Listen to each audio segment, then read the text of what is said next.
That was our checking in song titled Starting Point. Good day, this is TSIMA presenting to you the introduction to TSIMA Coaching Methods.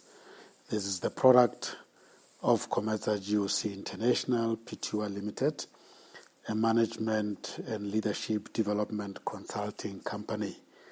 You are welcome to follow us by visiting our website www.cometa-goc.com. You may send us email at callcenter@cometa-goc.com, and call center is spelled CALLCENTRE. You're welcome to give us a call at 072-376-7503 if you are based in South Africa. If you are calling us from outside South Africa, you start with the country code, and the full number will be +27 72 376 7503. And you may be welcomed by my colleagues, Michael or Portia. We want to look into the coaching methods that we use at Cometa.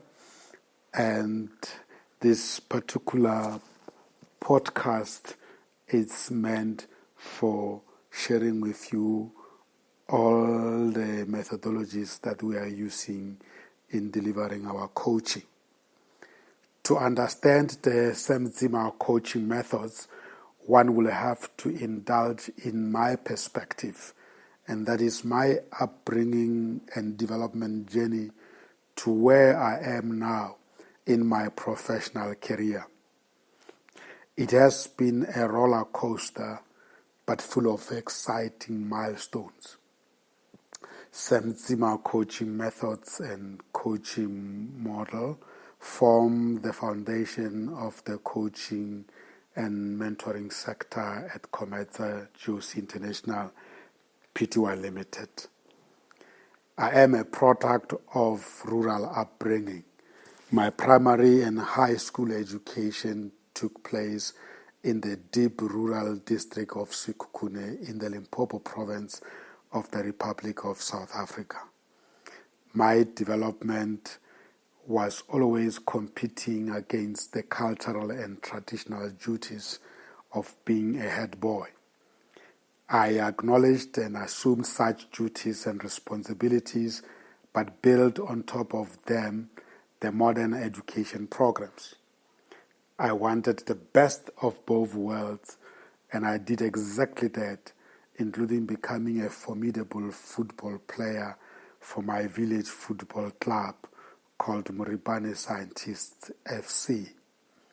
These are my roots, and I'm proud of them.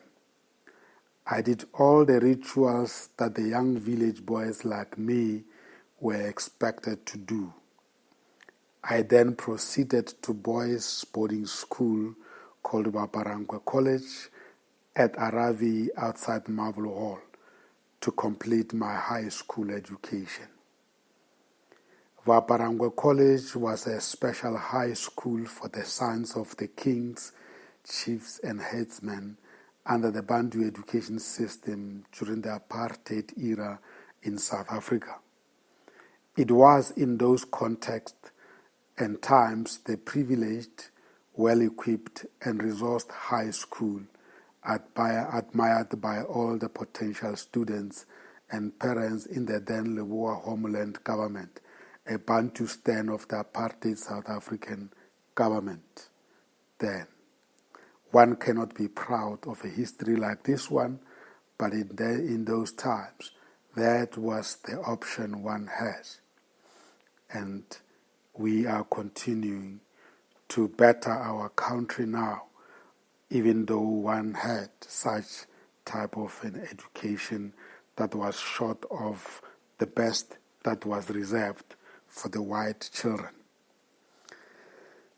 My corporate journey is something also to share with you, as it informs my perspective as well.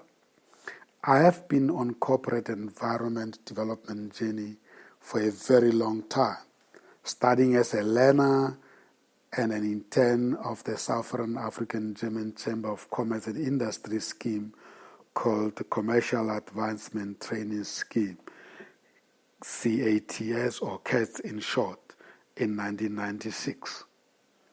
It was established by the members of the Chamber in response to the shortage of skilled black commercial administrators as a result of the oppressive laws of the apartheid South Africa of those days. To a certain extent, the scheme was a defiance of the apartheid laws of South Africa. The CATS program is based on the famous German dual system of vocational education, meaning that the learners spend 50% of their development time at the vocational college, in this case, the CATS college, and 50% rotating in departments at their sponsor companies over a period of 2 years. In our case, we went to the college 1 day a week, and the rest of the week, that is 4 days, learning on the job at our sponsor companies. My sponsor company in those days was Mannesmann Dimak Pty Limited, a crane manufacturing company based in Boksbeek, a German company as well. We were all paid stipend by our sponsor companies. This made our corporate lives much easier. By South African blacks' standard, we were privileged.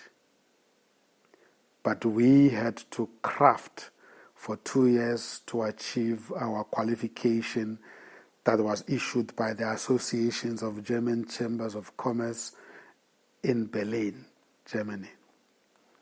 This is still the case today, but the CATS program is now recognized by the facet sitter under the South African education system, meaning that the scheme has ultimately become both German and South African recognized.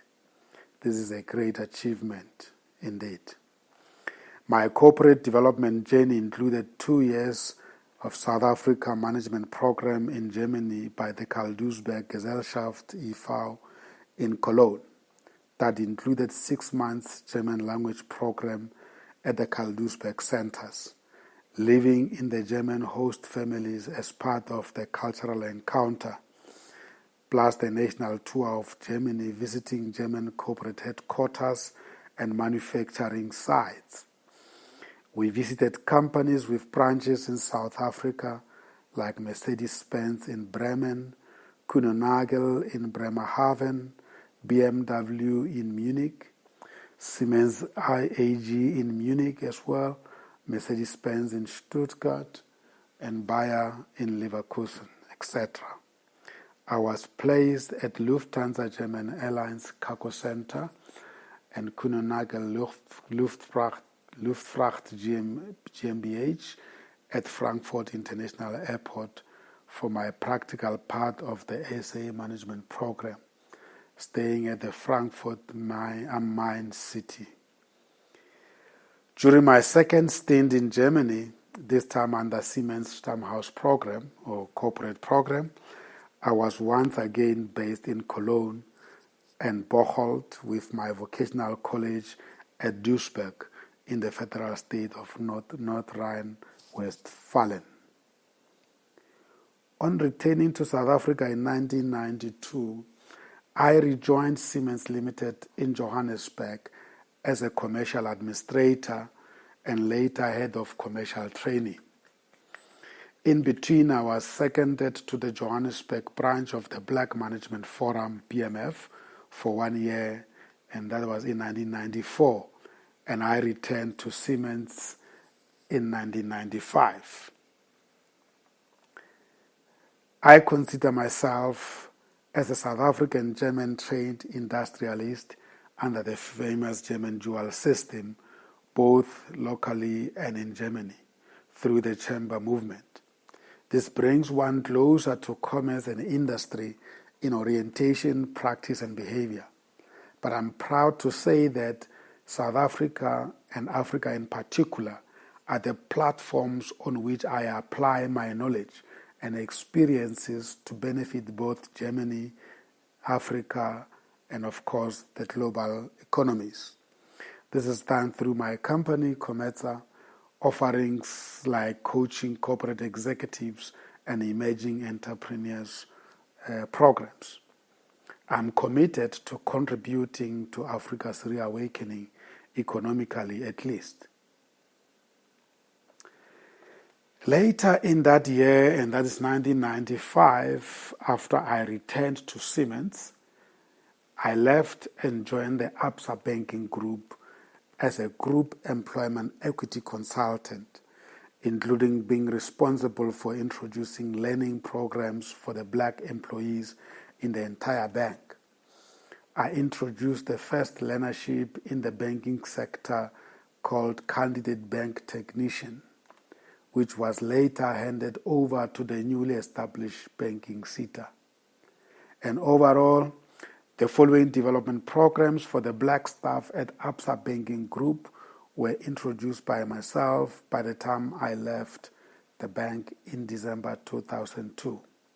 First one that I introduced was the College Partnership Program, which was fostering relationship with the colleges and schools that supplied ABSA with candidates for the Candidate Bank Technician Program.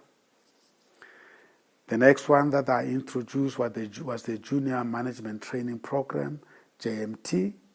This program introduced identified bank administrators with potential to assume supervisory roles in the branches and regional offices to management functions and roles. The next program was the Senior Management Program, which was the middle management staff with abilities to study further, were being enrolled at a number of business schools to do MBA and other similar programs, and later transferred to senior roles within the group, especially strategic functions like public sector banking, credit centers, business banking centers, corporate banking division, and international banking division. Special program that I introduced with assistance by one of the senior managers, Johan Kotsier, is the Hiatit, the Future program, which took place in Israel. The employees at the provincial head offices of ABSA with strong community work inclination were invited to apply for this program. This was a 4-month leadership development program in Israel. The program was facilitated by the Mizrahi organization, and each participating company covered the costs. Upon return, the graduates identified the project in their communities and partnered in the implementation with some community non-governmental organization or volunteer individuals. During the annual follow-up workshops, the participants will report back to the steering committee at Mizrahi and ABSA. The other special program was the Financial Services Training Program, FST.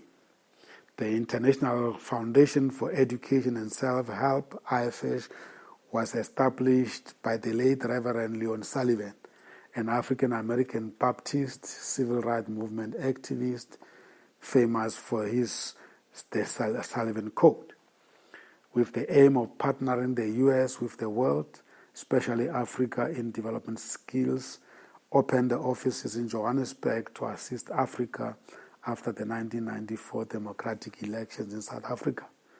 They chose the financial sector as the sector in which to launch the program. And we enrolled ABSA Group in this program and ran it in partnership with the USAID and the Institute of Technology in South Africa. The sister program to the Financial Services Training Program was the program called the Best and the Brightest African Bankers Program, which was taking place in U.S. IFISH coordinated an exchange program between the African and the U.S. banks. The South African bankers, including those from ABSA, participated in this prestigious program. And the highlight of this program was when I and other banking human resources officials were sponsored by the USAID to undertake a study tour of the US in 2000. The study tour covered New York, Washington, D.C., and Philadelphia.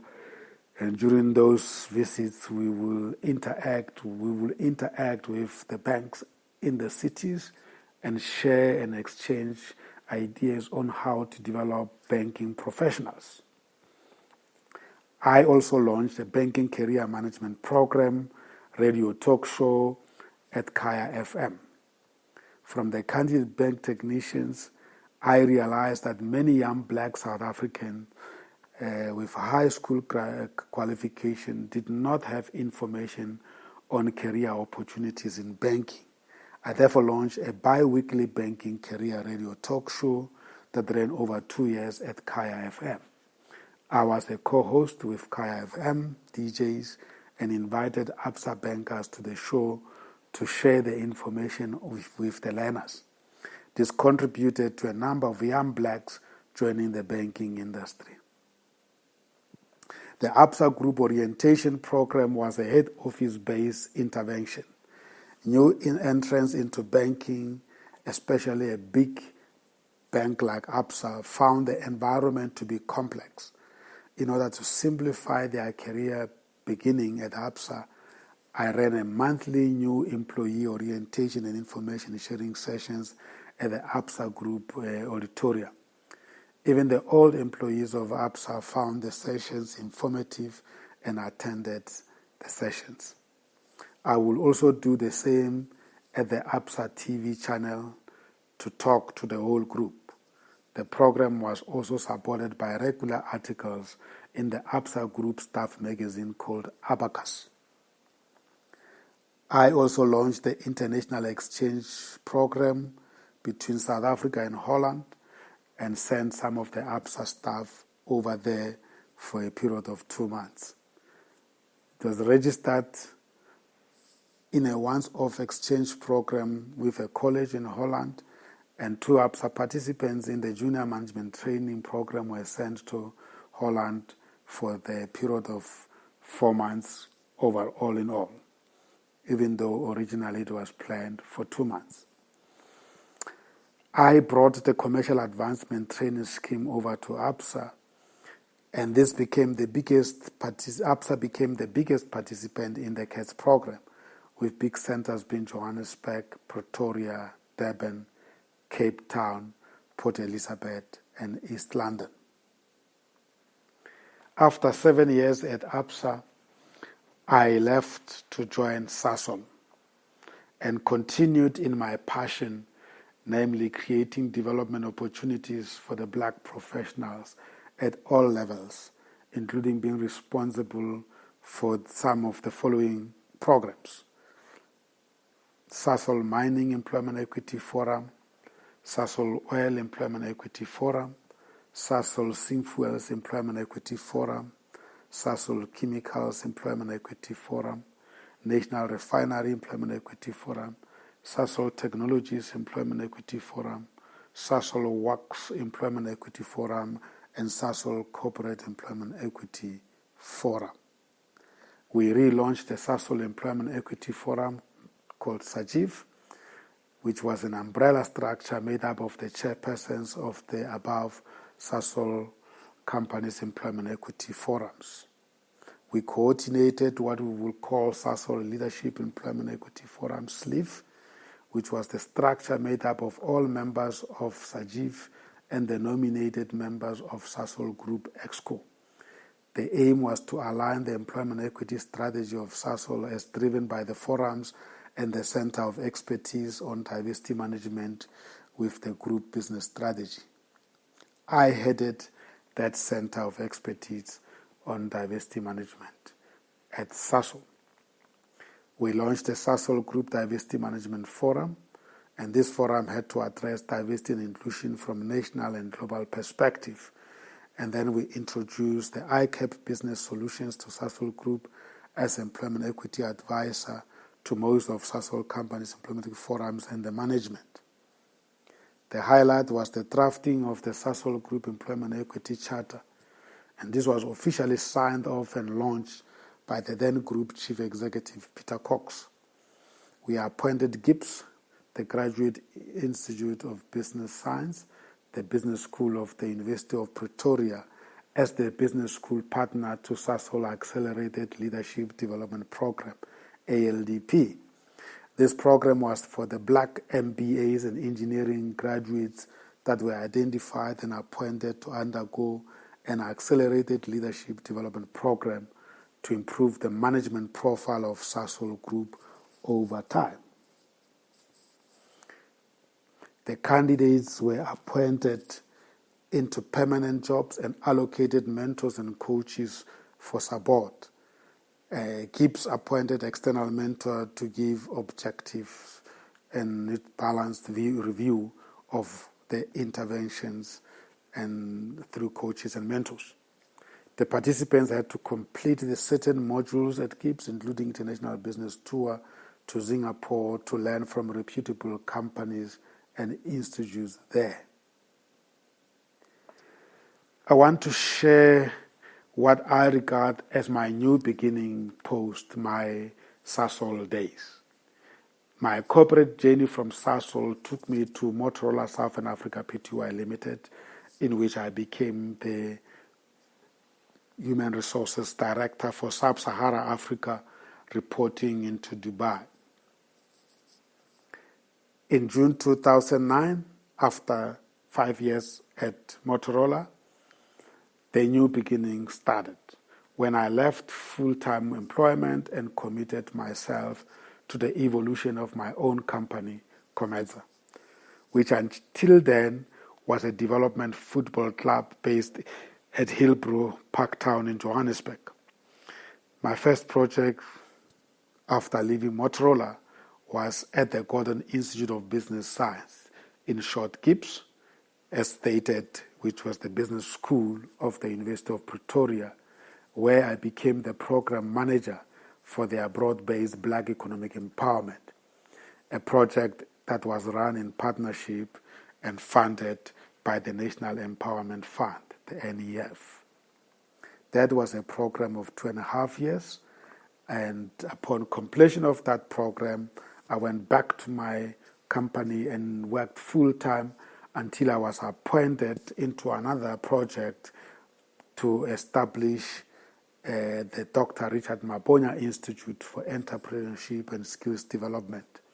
I became the project consultant and performed the responsibility for 3 years and then handed it over to its current CEO, Mr. Roy Mabonya. I would like to look into the concept of full-time studies versus distance learning, which became the combination of models as I developed my professional and academic life. Our destiny is often determined and defined long before we become aware of the facts. I have always wanted to study full-time at the university, and unfortunately mine was to last for only 2 years at the University of the Witwatersrand in Johannesburg, before I transferred my studies to the University of South Africa, UNISA. That's how my long journey of distance learning started, and this enabled me to continue my practitioner learning and development journey. I could become the participant, as stated earlier on, in the German dual system of development, while at the same time fulfilling my ambition to become a degreed and fit in the South African education system that is very much impacted upon by the English system of academic education with little practice from junior to postgraduate qualifications. I'm still on this journey, having acquired both my UNISA BCom degree and the German dual system of vocational education, leading to qualifications in commercial administration with the SA German Training Services in Johannesburg, South Africa, and the Industriekaufmann with the Industriehandelskammer or German Chamber Nuremberg in Bavaria, Germany. The South Africa German Training Services, SAGTS, is the training company of the South African German Chamber of Commerce and Industry. Post my German South African program, I continued to develop myself after my BCom into coaching. I continued studying further, and this time towards a postgraduate diploma in practitioner coaching with the coaching center, TCC, an accredited training company by the International Coach Federation based in Cape Town and offering both programs in both Cape Town and Johannesburg. I participated in the Johannesburg group, and this is where my coaching profession started, and this is what is going to be the base of my coaching methods that I want to share with you in this episode. This indeed led me to pursue the credentialing route, resulting in me, over and above my coaching diploma, achieving the ICF Professional Certified Coach credentials. I'm now pursuing the Master Certified Coach credentialing. It will be achieved before the end of 2021, when my current PCC credentialing will be expiring. The developments at the moment, which are very exciting, is the fact that I have now been accepted in the Ashridge Masters in Executive Coaching program or degree for the academic year 2020-2021, starting in March 2020. I'm looking forward to this exciting journey of my coaching continuous development. This is to enhance my coaching methods and put it at the pinnacle of the academic platform. It will indeed enrich my coaching model. I'm very determined to continuously do so. And my coaching model, which is already in existence and was developed and approved during my postgraduate diploma in coaching at the TCC. And it is titled The Mind, the Journey, the Destiny. We apply our mind to the journey that takes us to our destiny. And incidentally, it is also the philosophy of my company. I very much value the practitioner and academic approach to coaching development. My learning and development portfolio is a combination of practitioner and academic programs. This is the most demanding model of professional development. But I have mastered it, and I think it is a solution for South Africa's challenges of development in this fast-changing world and the era of the Fourth Industrial Revolution. The Germans have long mastered this approach, not only politically in terms of policy development and application, but also socially by encouraging their citizens to accept it as just another route to the pinnacle of their education and development ladder. Having worked for German, South African, and American multinational companies, I'm really valuing diversity, management, and inclusion. This makes me adaptable to it at the workplace, including social cohesion, which is a huge requirement if South Africa is to recover from the current economic slump. Now that I'm running my own management and leadership consulting company with the facilitation of diversity management and inclusion as one of its offerings, I feel equipped to assist any organization or individual to deal with the challenges that are brought by diversity and social cohesion. My further continuous development is now tailor-made to my desires and what my company promises its clients to deliver. Executive coaching is without doubt the most important offering we are delivering to both our individual and corporate clients. We have to be ahead of the trends to remain effective in terms of coaching tools, frameworks, and models. Coaching is our calling. We do not do what we do because of money only. It is our value proposition, our calling, our purpose, and what we are designed to deliver and achieve for our clients. If we make money while doing what we love doing, we are lucky and happy about that. That is a bonus. At the moment, I can confirm that we are achieving exactly that. We are happy that our clients are helped to resolve their problems and overcome their challenges while we are fulfilling our purpose. That is what we are about.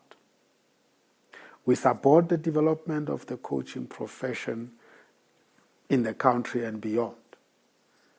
Coaching theoretical competence is acquired once through a theoretical educational program, but it is enriched by the application of these theories in the process of real coaching interventions.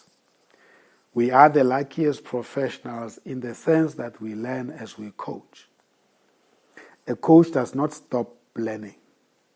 Every client is a learning opportunity for us coaches.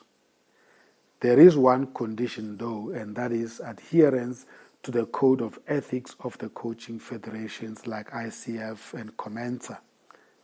The coach cannot abuse the client's circumstances for own enrichment. The learning must be ethical. Of course, it is in the interest of the profession and future clients that we use our experience from coaching clients in the coaching supervision without revealing the specifics of the case studies. We must guarantee confidentiality of our coaching clients at all times. I'm proud that we fully comply with this requirement at all times. We demand it from all our coaching associates. That is, all our associate coaches must be members of at least Comenza in South Africa and the ICF in international markets. We believe in continuous learning and development. However, practitioner learning does not replace research-based academic learning. Coaches' development, including adult learning, depends a lot on the outcomes of the research conducted by the academic institutions or students. I am often amazed why academics and practitioner coaches even attempt to get at each other. This is unnecessary. They are the two sides of the same coin, and that is what coaching is about. It is about the clients. We are coaching very highly educated and experienced professionals as executive coaches at Comenza. They often demonstrate high egos in their behavior, rightfully so. They represent certain status in the society, and they have earned such status. They know what they want. They have daily challenges from their businesses and teams. These challenges are real and must be resolved. Failure to resolve them has serious implications for their careers and their companies. At Comenza, we coach mostly the CEOs, members of the executive committees, senior management and leadership teams, and the highly critical specialists. They are happy to know that their coaches are highly ethical and guarantee confidentiality. They know that most of our coaches have been in corporate themselves and appreciate their situation. More so, we are genuinely interested in their success. We are joyful when they are successful. They are thinking partners and therefore celebrate their successes as well. This is my joy, and I value the opportunity given to us at Comenza to be part of our clients' professional career development journeys through executive coaching. I'm not off-the-shelf executive management leadership coach at all. We start our coaching process with a briefing from our clients before we can formulate and design their executive coaching and or mentorship programs. We train, develop, and support our associate coaches accordingly, including the development of the coaching templates and other resources. This is to make sure that they deliver the quality that is expected by our clients. Our associate coaches and mentors are our extension. We value and support their continuous professional development. We are interested in their development and encourage them to grow their own practices. This is the only way they could become strong associates with organizational status. For now, most of them are individual associates. This has limitations for their engagement in projects, and that is why we keep their administrative and logistical support at COMETA. Unfortunately, this eats into their earning potential. Hopefully, it could be addressed in future. My coaching methods are at first generic and then evolve to be tailor-made as the clients become clear on their coaching themes, goals, and objectives. We apply marketing and sales funnel like all other businesses. We believe in generically educating, informing, and empowering our markets with coaching and mentorship knowledge before we can engage in direct marketing activities with them. We are not interested in selling coaching and mentorship programs to the clients that are not knowledgeable about the concepts and the profession. Once the clients are convinced and they are clear that coaching is the way to go by, we engage them with specific researched and tested packages. This is followed by the coaching program proposition, costing, and outline. This will include the ethical and compliance requirements as stipulated by the coaching professional body's Code of Ethics and Conduct. The next direct engagement with the client is the face-to-face presentation and submission of the coaching value proposition. This is, in short, the response to the client's specific problem statement or rationale for coaching intervention received from the coaching briefing earlier on.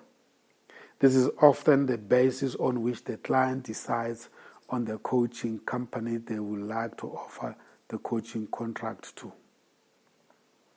The next logical step is the contracting between us, COMETA, coaching as a coaching company, and the client company. We call this a master coaching agreement. It details the coaching framework, the fees, the terms and conditions. It is a go-ahead for the first contact between the coaches and the coachees that the company has identified to undergo coaching program. The opportunities created for the coaches and coachees to attend chemistry sessions that are coordinated by the coaching unit at COMETA. It is during the chemistry sessions that the coachees exercise their power of choosing their coaches. Once the coaches have identified the coaches they want to work with, the COMETA team prepares the two-party coaching agreement. This is signed off by the coach and the coachee. It governs their coaching relationship for the duration of the coaching program. The COMETA coaching and mentoring sector then produces coaching sessions plan for the entire coaching program in consultation with both the coach and the coachee. This is a schedule of the coaching sessions with dates, times, and venues. Our approach is to have one coaching session of 2 hours per month. Our coaching model suggests that the real impact of coaching program is felt in between the coaching sessions. Most actions from the coaching sessions are implemented, observed, and monitored between the sessions. They are often captured in the coaching report, and we encourage our coaches not to take too long before they send the session coaching report, including the progress report that must be sent to Cometa office.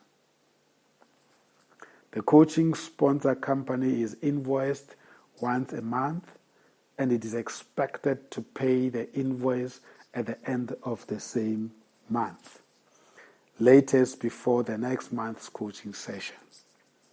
It is a culture in the coaching industry that no subsequent coaching session should take place before the previous coaching session has been paid for. Only after the sponsor coaching company has paid Cometa office will we pay the coach's invoice. The coach will not be paid if the sponsor coaching company has not paid Cometa and the coach has not submitted both the coaching and progress reports of the session in point. The coaching sessions format is standardized. However, we allow flexibility for the coach and the coachee to reorganize their sessions as it fits them without completely deviating from the broad framework guidelines. Each coaching session is classified into checking in, coaching conversations, and the checking out. Those are the three broad categories of a coaching session. Let's look at the checking in. The coaching checking in is based on body, mind, and spirit methodology, which is often performed through mindfulness, meditation, or simply a reflection on the current state of being of the client. Let's look at the body aspect of the checking in. Here we want you as a client or a coachee to check in by reflecting on how you have been taking care or not taking care of your body. Engage with your body, listen to the messages it is communicating to you, how it feels presently, which parts are feeling strain and why, and how you are dealing with it. What are you going to do to make your body lighter and well? And lastly, you require a fit and healthy body to cope with the pressures of business. It needs not be a punishment. You must enjoy it through practice that will be achievable. Coming to the mind. Here, as a coach, I'm interested in the thoughts that are preoccupying your mind at this present moment and how they are weighing on your being. How are you coping with these thoughts? Are they negative thoughts? Are they positive thoughts? Are you anxious about these thoughts or not? Do you know the source of these thoughts? Is there anything you think you can do about the source or not? The message here is, the universe gives back to you what you have given it. You give it negative thoughts, it throws them back to you as they are. You give it positive thoughts, it throws back to you wonderful and positive thoughts. That is the rationale for checking in with the mind. Checking in spiritually, spirit. Here as a coach, I want to know your current state of being spiritually and what you are doing daily to make sure that you are well spiritually. You should not expect that the feel-good spirit will come on its own. The question is, how do you re-energize yourself? Do you know other fellow business people or professionals you may associate with and share your challenges, or are you a lone professional? Are there professionals forums you belong to? The message here is you should be part of the community of like-minded professionals. Remember that being a professional is a lifestyle and a calling. Embrace and celebrate it with all its difficulties. You use it to address the needs of the society. Coming to the conversations component of the coaching session. The coaching conversation is dependent on the agenda of the client. We as coaches argue that it is the responsibility of the client coachee to bring the agenda to the session or formulate the agenda with the assistance of the coach during the session. The coach does not put together the coaching session agenda. He or she can suggest aspects of the agenda, but must not force them onto the client. The agenda can also be deduced from the checking in or the previous session's coaching report. It could also be informed by the activities of the client since the last coaching session or completely new developments in the client's life or company. The coach is expected to be fully present during the coaching session. He or she must be observant, energize the client, motivate the client, meet the client at the emotional level and lift them up. The coach should leave the client at the highest possible energy level at the end of the session. The client must also be challenged to make effort in ensuring a shift from their current state of being into their ideal future state of being. In other words, there must be a shift, transformation, and change as a result of the coaching intervention. The coach is not the guarantor of the magic solutions to the client's problems and challenges. However, the coach is expected to be the client's thinking partner, constructively challenging the client to think out of the box, go beyond their comfort zones to discover the opportunities hidden behind the challenges confronting the client. In coaching teams, we apply the African Lekgotla methodology using the traditional stick, indugu, as a tool to command order and discipline during the session. This is the most understood team session methodology in South Africa. Let's look at checking out.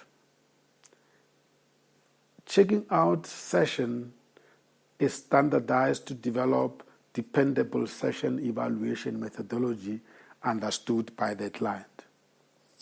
We find it to be very effective as the client becomes used to it in evaluating each coaching session.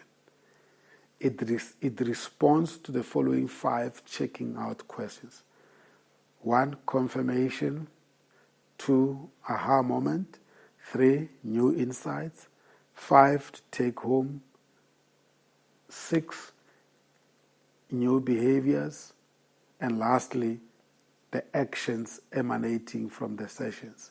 So the points are 1, 2, 3, 4, 5, and 6 with the actions that need to be captured.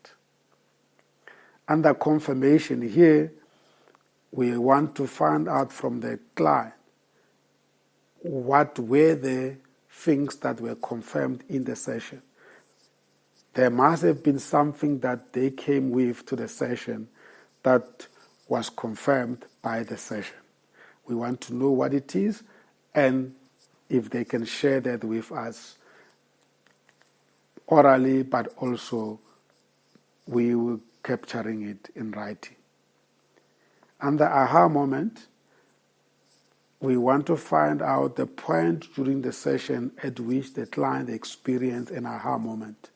That is the point at which clarity for any issue was achieved. That is the point at which a penny dropped.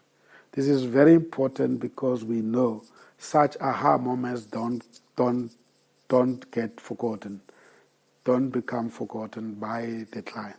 And we want to re-emphasize them and capture them so that we can reflect on them in the future. Under new insights, here we want to know the new insights, lessons, and knowledge that have been gained as a result of the session. We want the client to reflect on them, capture them, and make sure that they are kept in our long-term memory the subconscious mind, so that they can help us in the future when we are in need of such insights. Take home is what we are taking home as a client from the session to share with others who could not have been who could have not been in the sessions, but could benefit from us sharing that with them. And by us sharing that with them, we embed those take-home points into our subconscious mind.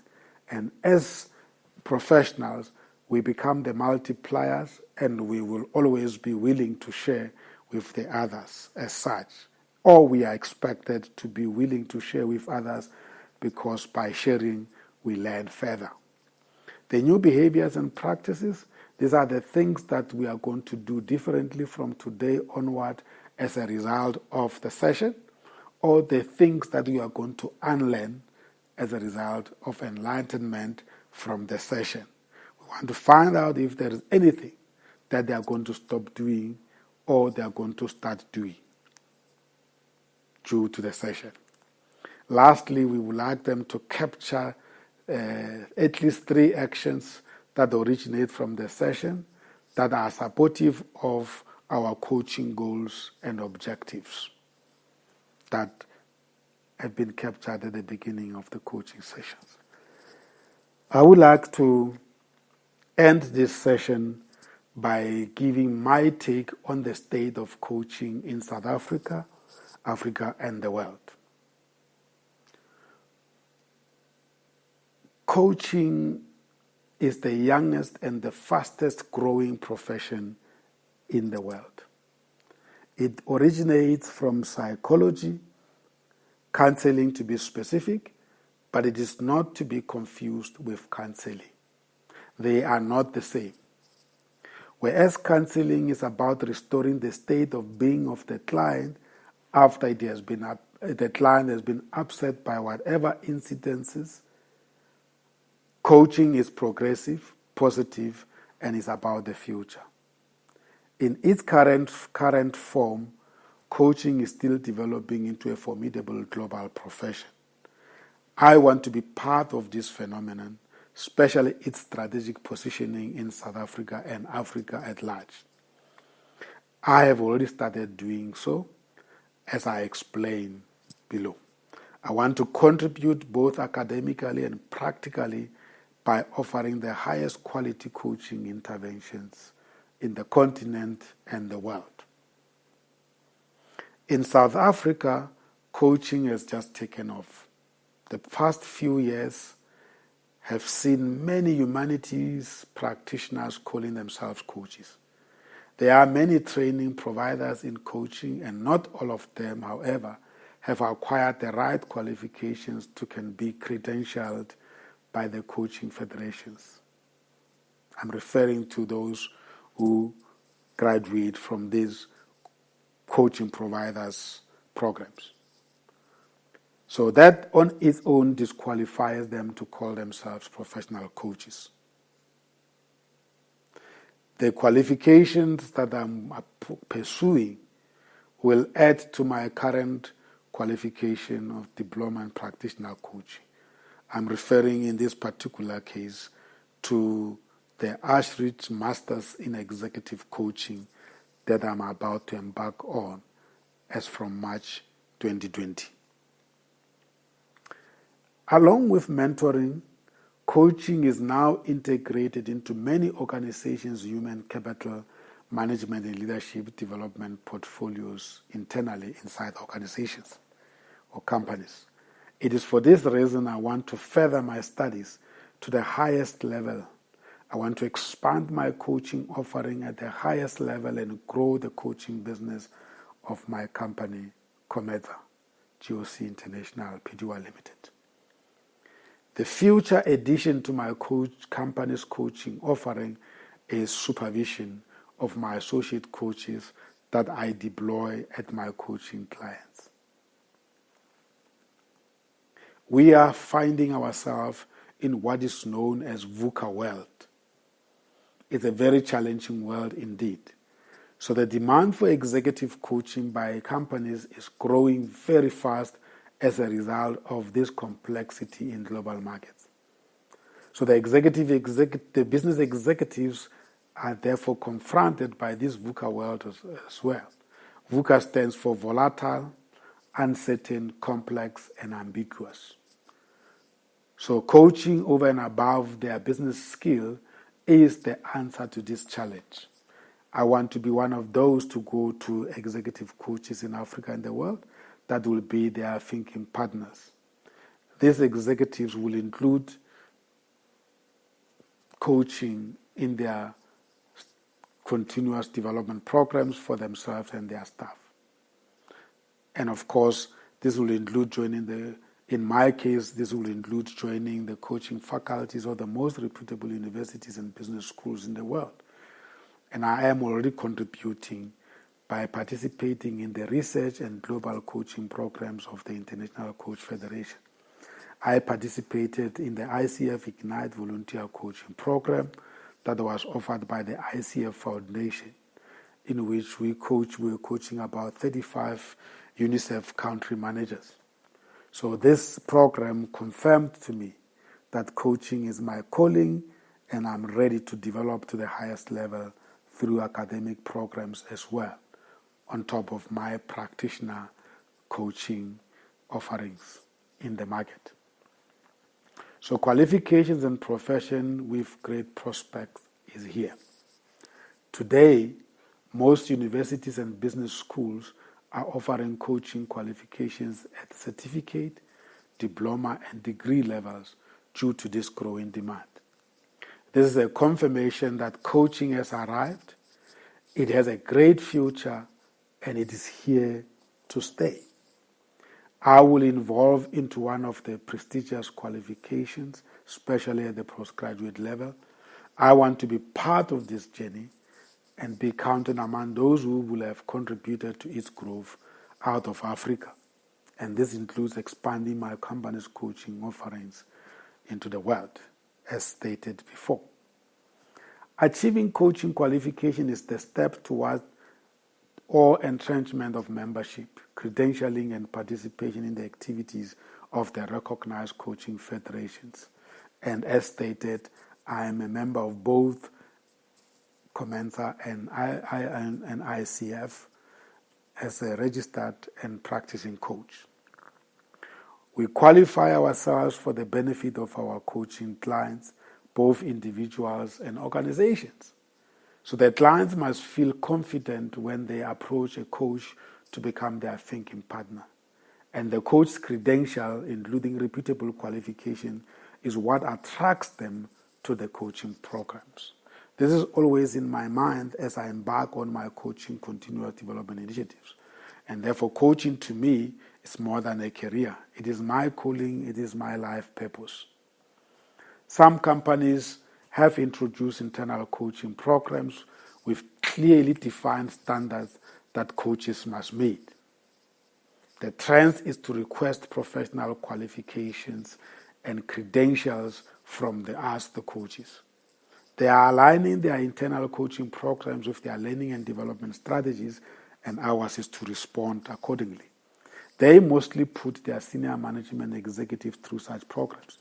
And this is the level I'm already coaching at, and I want to entrench myself at such level and be exclusive with my coaching offerings. It starts with my academic programs, as stated. Of course, upon graduation, coaches enter the coaching provider market as their individual providers or contracted by coaching companies. And in my case, I've long entered the market through my company, Comesa, and we are engaging such graduates through what we call professional incubation coaching program. Coaching is one of our most prestigious offerings, and therefore we have launched this coaching dedicated unit in our company with a full-time administrator and manager looking after all of us, the coaches, and our clients. I intend in becoming a fully qualified coaching supervisor so that I can support all of them. I have already published what I call Meet Coach TSIMA YouTube series. I've produced this series on my coaching model and philosophy to inspire my coaching clients and stakeholders. It is original and therefore real. I wanted my potential clients to always identify with me as the authentic coach. And the following YouTube links to the series can be listened to. Part 1 of the Meet the Coach series is about what coaching is and what coaching is not. Meet the Coach series Part B, it is about my coaching model. It's titled The Mind, the Journey, the Destiny. Meet the Coach series Part C is about coaching process, which is part of the coaching program. Meet the Coach series Part D is titled My Mind, and this is about the origin of my coaching philosophy. Meet the Coach series Part E is titled Coaching Perspective, and is a continuation of my mind, the origin of my coaching philosophy, but focusing on the perspective. Meet the Coach series Part F is a continuation of the coaching perspective, and the series ends with Meet the Coach series Part G, which is about the destiny within reach, and that is the coaching perspective continued, but focusing on the purpose of coaching. If you check this series on YouTube and listen to them, by the time you finish with Meet the Coach series Part G, you will have fully immersed yourself in TSIMA Coaching Methods, and you will have understood my coaching model titled The Mind, the Journey, the Destiny. I'm very glad that I could take you through this insightful episode in which I'm introducing you to TSIMA Coaching Methods, its background, the evolution it followed, where it is now, and where I'm intending to take it into the future through practitioner coaching engagement and academic programs, especially my master's in executive coaching that I will be embarking on with the Ashridge Executive Education, a unit of the HALT International Business School in the UK, just outside London.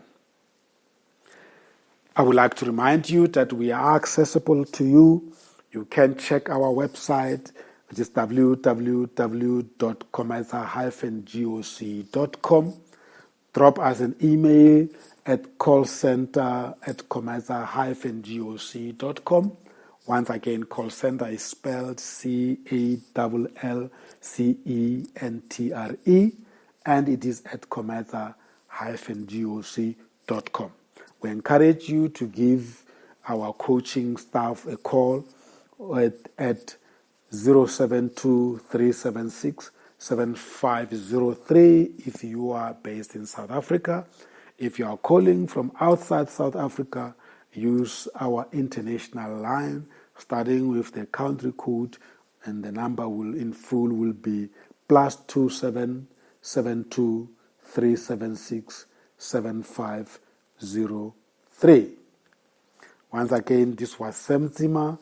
I was presenting to you the introduction to TSIMA Coaching Methods, the program of COMESA GOC International Pty Limited, a management and leadership development consulting company based in the Republic of South Africa. Let's check out with another nice song titled Summer Crash. Goodbye. Take care. Until next time.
Follow TSIMA Coaching Methods podcast on the following platforms: Spreaker, Spotify, Apple Podcasts, iHeartRadio, Google Podcasts, Castbox, and Deezer.